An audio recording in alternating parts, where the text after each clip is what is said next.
Twitchers, tubers, tweeters, and viewers, I give you Twitchside Chat Episode 9. I decided to do a roundtable discussion with this. There's nothing scripted. It's a little rough around the edges. But the whole purpose of this was to answer questions and have us go down memory lane at 100 miles an hour while getting all the power-ups along the way. Enjoy, guys.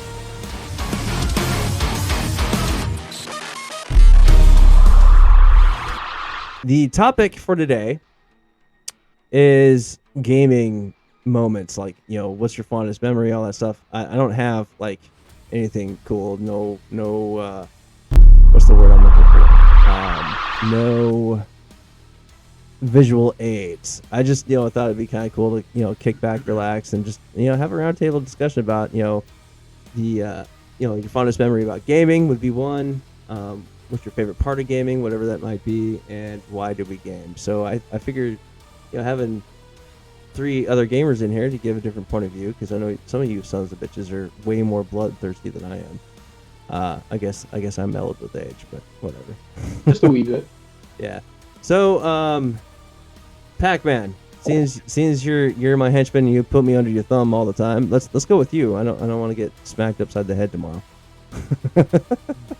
What's me? What am I talking about? Okay, well, I just figured, what's your oldest and fondest memory about gaming? And it could be anything. It could be the situation. It could be the game itself. It could be where you were at, and then why. Well, I think one of the first games I ever played called Drome Racers, an old PC game. Rome Racers. Drome. Drome. Kind of a weird name. But It is.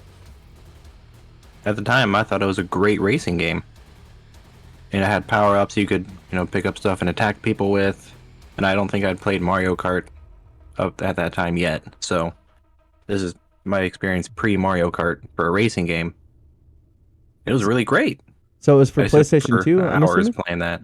PC. I think it's also Game Boy Advance. Well, if you look at my screen, I pulled up the wiki for Drome Racers.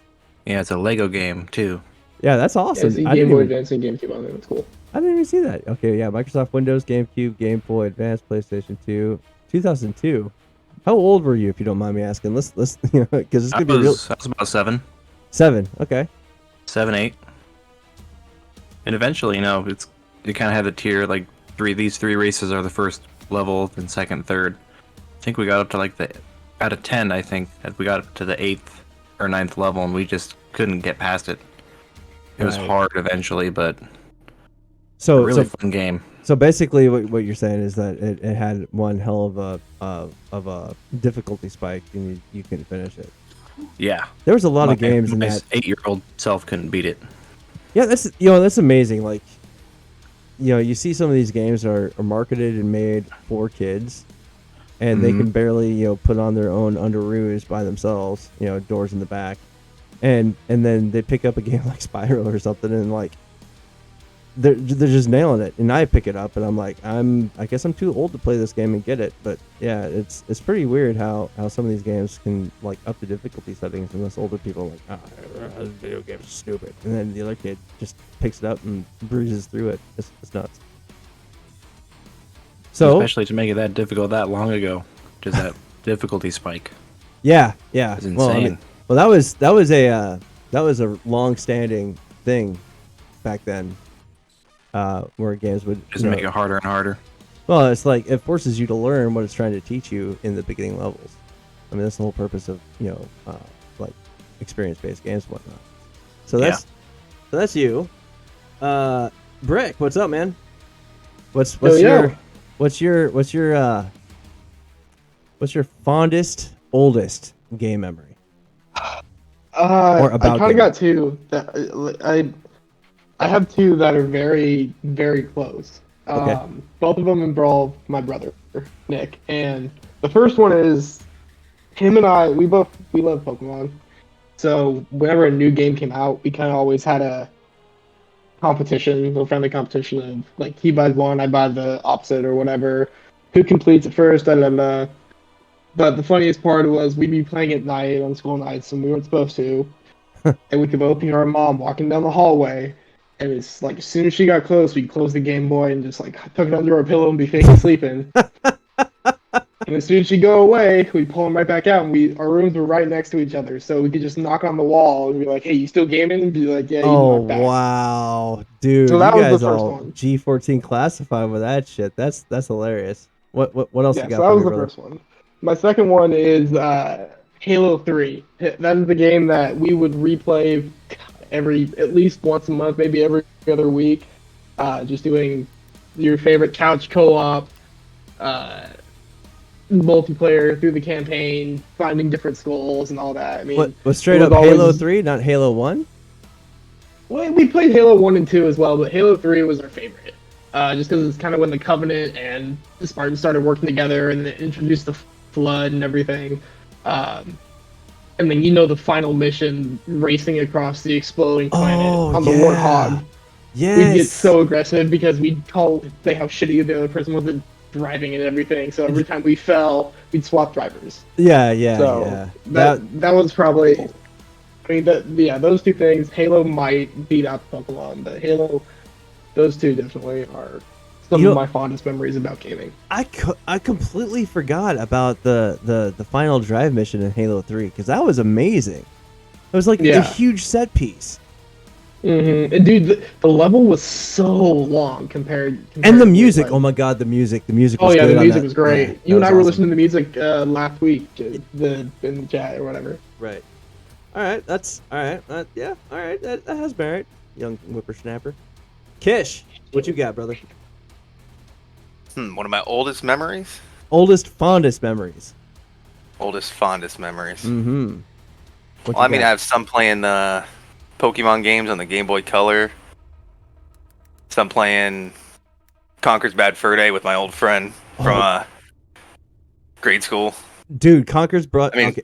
Probably not the best game we should have been playing as kids, but Well, no, but honestly though, we were talking about games that need to be remade earlier today. I forgot who I was talking with, but like Conker's Bad that one Fur Day definitely needs to be remade and updated for like the Xbox One.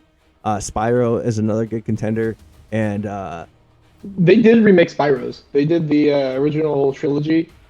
Yeah, but that was more of a Xbox remaster. They need to come out with a new story, Yeah. and then Splinter a Cell. new game, yeah, but Max Fisher Yeah, got they- no they- love, man. yeah. they could do a new game. But I appreciate the reignited trilogy. And then I think didn't Rare do a Rare Rewind or something a few years ago, and like Conker's Bad Fur Day was on there. You know, Did I think so.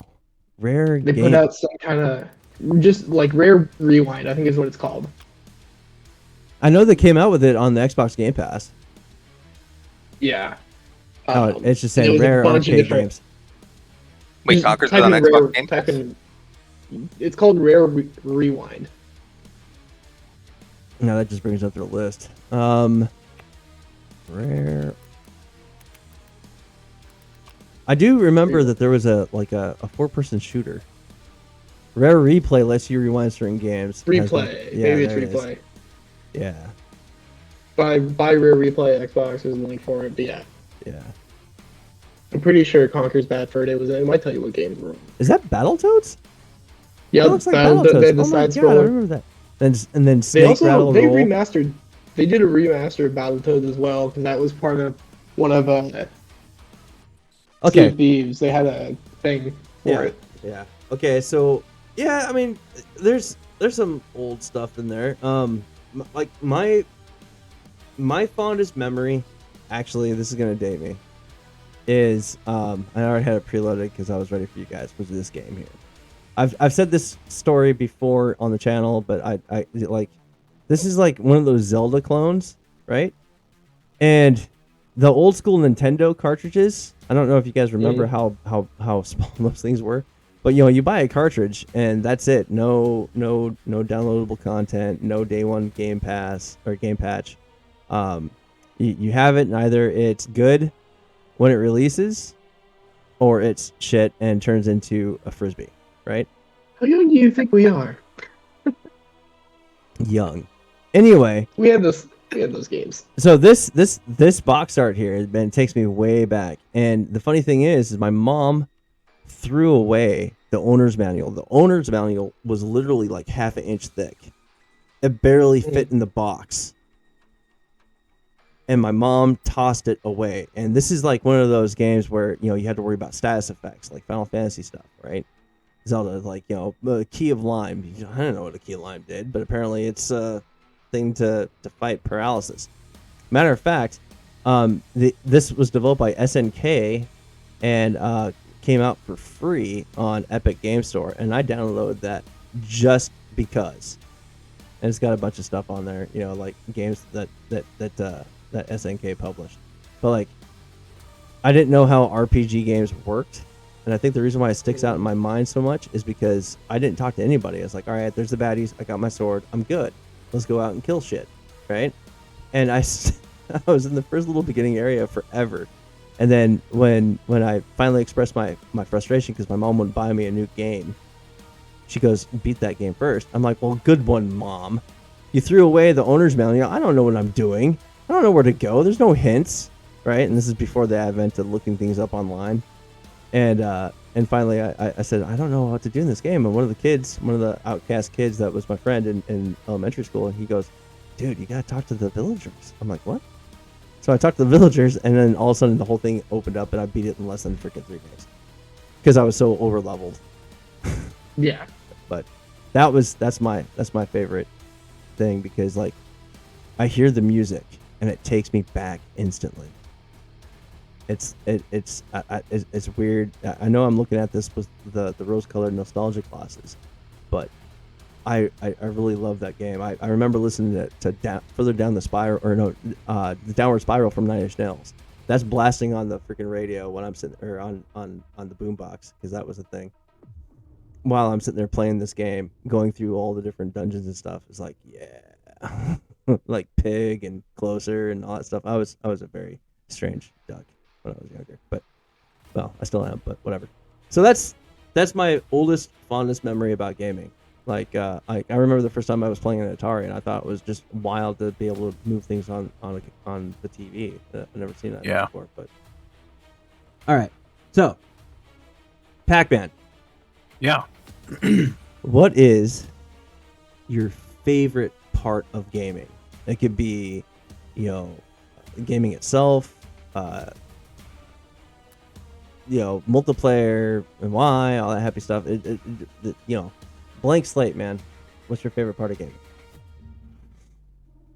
Just being able to explore a new world, find everything out about it, getting all its secrets. I wouldn't consider myself a completionist, but at least finding what you can. Right. It's always a fun experience. So, okay, go ahead. I do like multiplayer, but I guess it's not the reason I play games. It's very nice to have multiplayer, play games that you like with friends, but a lot of times I like playing games, my first playthrough, if I can, alone, so I can experience it for myself and then have other people play with me. Hey, you're a lot like your brother like that, right? I think so, yeah. Yeah. I understand that. That's cool. So basically, it's more like it's kind of like the story, but it's like situational storytelling. It shows you, it doesn't tell you. Yeah. That's sure. Fair. Yes. Have you ever played any of the Fallout games? I've only played Fallout 4, and that was only for like an hour and a half. Ooh. I would probably look into Skyrim and Fallout 3. I played Skyrim. Okay. About half of it. Yeah, they do really well. Your credit credits due. Bethesda does a really good job of telling a story without. They show you, they don't tell you. But yeah, that's valid. That's cool. Brick, what you got?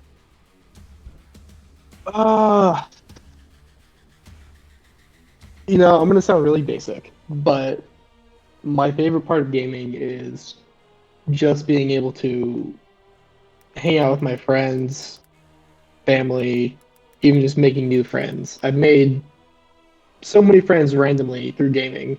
A couple of which live in Seattle and on the west side, one of which was at my friend's wedding, and we had only met a few months before. So it's kind of crazy how gaming unites people. So I think community for me is one of my favorite parts of gaming. Okay. So you would, so it'd be safe to assume, to like whatever game you're playing, you like to have that interactivity with other people playing the game, and people who find things that you might not know, or being able to share something about that game with others. Right. Yeah, which is why like games like Sea of Thieves really appeal to me because it's an open world sandbox. You can do whatever you want. You can either be a pirate or you can, try to make friends with people and take other people down or whatnot. So that's one aspect of that game that I really enjoy. And of course, I mean, there's other games like that just have in-home things like your couch co-op style games and everything. So, Right. Yeah, I remember couch co-op back in the day. That was the thing to do. Like Halo 1, being able to take on, the Covenant, just with some other dude on the couch playing that, and Guitar Hero. I mean, I played the hell out of there Guitar you Heroes go. and stuff. Whatever. That was really fun. That was a great party game. Oh, just to circle back, Pac-Man. Have you played the Stanley Parable? I have not. You should. Matter of fact, I think I know what I'm getting you for your birthday. That's the game. What kind of game is it? It's a narrative game. You explore around, and the narrator actually narrates what you're doing as you're doing it. Oh wow, dude, it's hilarious. And also, Tacoma is another good one, another good game too.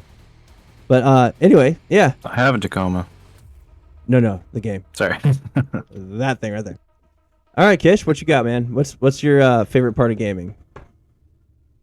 Probably just getting immersed into a new world whenever a new one comes out. That and multiplayer PvP. I've been liking that a lot the last few years. You bloodthirsty boy. I guess even since playing Halo on the original Xbox against my neighbor, going in there. Yeah. Yeah, I've always kind of liked PvP. I think everybody, from like maybe 25 on up to like 50 has some pretty good stories about Halo. That seems to be a common vein. Like I remember being in the military and doing LAN parties with Halo. Setting up like the totally unfair Juggernaut game where the Juggernaut was invisible and all he had was a sniper rifle. Yeah. that was really fun. I was really disappointed when they took that out from the later Halos, but yeah, that's a lot of fun stuff to be had in the military and whatnot. So, speaking when of you first got Brick, Sorry. actually, I'm kind of surprised you haven't dove into Elite Dangerous with us, man. I thought about it. I'm all giving you a meaningful look in the Discord screen as if you can see me. I'm sure you are. I can see you on stream. I'll just look at the video. Yeah, but yeah, okay. So funny story, Kish. Actually, Here's the thing. With the League Change, like I love like space games as much as the next guy, dogfights and all that. But the one thing I wish Elite Dangerous had was like a human first person type thing, like No Man's Sky has. Mm-hmm. You walk around planets and stuff like that. Yeah, that would be cool. Yeah, that's like actually, a third person.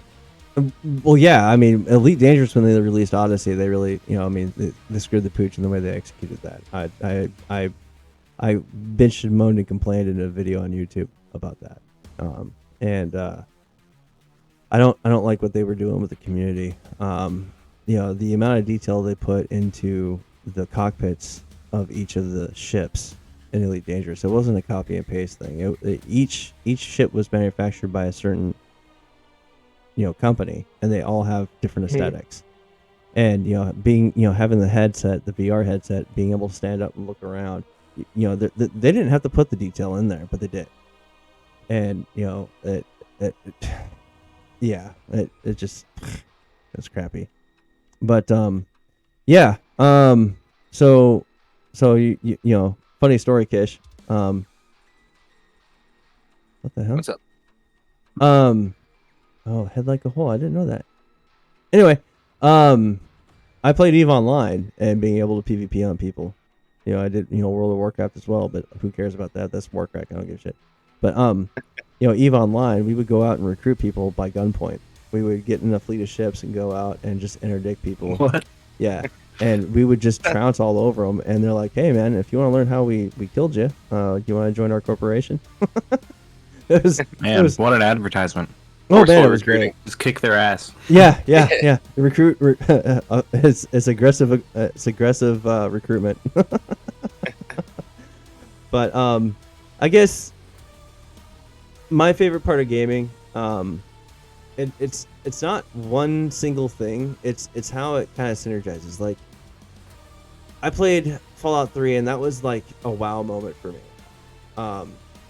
That when you have the option of blowing up Megaton, it was probably one of the most impactful gaming moments I've had, and it really highlighted the fact that whatever developers do or tell a story, it's impactful. It's art, really. What with the movies taking a downslide, people do the cash grab and trying to go woke and all that stuff. I don't care about it either. If it's a good story, cool. But if they're adding stuff in just for the sake of adding it in, it doesn't affect the story, I just ignore it. Like there's no point for it. But in some of these games where, like, Bethesda took a stand. They didn't have to, but they did. And they said, all right, we're going to blow up a nuclear bomb in one of our games. And when it was released, they had to take out that whole game, quest out of the Japanese release. And that's fine. I mean, you got to be sensitive to shit, right? But, like, that highlighted to me that some of the stories that go into making these games, like Metal Gear Solid, or Cyberpunk even. Some of these stories is art, and it takes a lot more than just movie credits to make them happen. And that coupled with the music really sticks out to me, and that's why I like playing a lot of these games. It's which kind of dovetails into the third thing. So before I just verbal diarrhea out, Pac-Man, why do you game? I game because I enjoy it. Okay. About it. Well, I mean, I guess played a. I guess the more proper question here is, do you feel that gaming is a waste of time? We ask the hard-hitting questions. Not if you make time for it. Yeah. Yeah. Not if you make time for it. I mean, there's some people who game and that's all they do, and they don't take care of other priorities. Right. But I definitely think you should have all that stuff in order, and then that's how I make room for gaming. Right. I make room in things for my life that I like for a reason, and gaming's one of them. So I enjoy playing the games and playing with other people. Yeah. Well, it's a hobby. We gotta have our hobbies. Yeah. What about you, Brick? Why do we game? I mean, yeah, I think it's a hobby. I think gaming kind of is also a way for a lot of people to kind of de-stress after a long day. Of course, unless like for example, it's a joke, but unless you're playing Elden Ring. dude, I play Elden Ring to de-stress from Overwatch. Okay. That says a lot about Overwatch. To be honest. Yeah, it does. Dude, Overwatch is something, man. You can play the sweatiest game just in quick play and go to comp and just steamroll people. It's like, yeah, it's that kind of day sometimes. But I think gaming's a big way for people to kind of decompress after work. They get home, game for a couple hours or whatever after they eat dinner or bed, whatever, with their kids, significant other. So yeah, I think it's a good way to decompress and at the same time, build relationships kind of going back to the community thing. Right. Kish? Why do you game, and further, do you think it's a waste of time? Obviously not, but I mean, the question has to be asked. No, I game pretty much to relax and just because I enjoy it. Right. But no, I definitely don't think it's a waste of time. It's just like people that binge watch movies, binge watch TV shows, Right. do anything as a hobby because it's a hobby. Well, I guess that dovetails right into why I game. I game to stay sane. I mean, if I can't, escape a little bit from the stresses of the day, and I'm not able to game or take that time for myself, I'm gonna be, like that maxim: all work and no play makes Jack a dull boy. Well, I take that one step closer. Like that's why my Discord is sanitarian. That's why, everything is, you got to take, you got to do self-care, but at the same time there is a line. You can't, I mean, Pac-Man said it right, like if you don't make time, you don't follow through, and you don't do the things that you need to do, you don't take care of what you need to take care of, set aside that time, you're going to be in dire straits for sure. That's why I like, having fun. I mean, like everything we do, whether it's single player or multiplayer, when we're able to sit down, rib each other, throw shade at each other, it's all in good fun, man. When somebody's feelings get hurt, and if you legitimately get hurt, or you don't like what was said, just be upfront about it or engage with other stuff, but at the same time, you gotta really, make it work. If you can keep on doing the same thing day in and day out and not be hurt for it, then I think that's a pretty healthy balance. But that's all I got, really. Yeah, I agree. Any closing thoughts, gentlemen, before I kick on with Hogwarts? I have thought of another game that really I played a lot as a young kid, and with my parents occasionally. Okay. Super Mario World 2, Yoshi's Island. Hell yes. That was a fantastic game. Oh, definitely. Graphics were great. The music was great. Well, I would. Story was okay. I would say that families that play together have fun together. I mean, it's just something to do. Yeah, definitely. Yeah. So that's going to be it for the Twitchside 9. It's very low key, very impact. I mean, like I was in a crappy place pretty much all day today, just focusing on what I needed to focus on. So all the work, dog. Yeah, it all worked out. It all worked out. We survived. Any day you survive at the end of it, we're gonna put that in the W column. But true. So that's I figured it'd be interesting to have a roundtable sort of conversation for this Twitchside episode 9, and I'd like to know what your thoughts are. Comment down below. Specifically, the 3 questions were: what is your oldest, fondest memory of gaming? What's your favorite part of video games? And why do you game? Comment below. Until next time, guys, stay safe and stay out of trouble. The pay sucks, but the benefits are definitely worth it.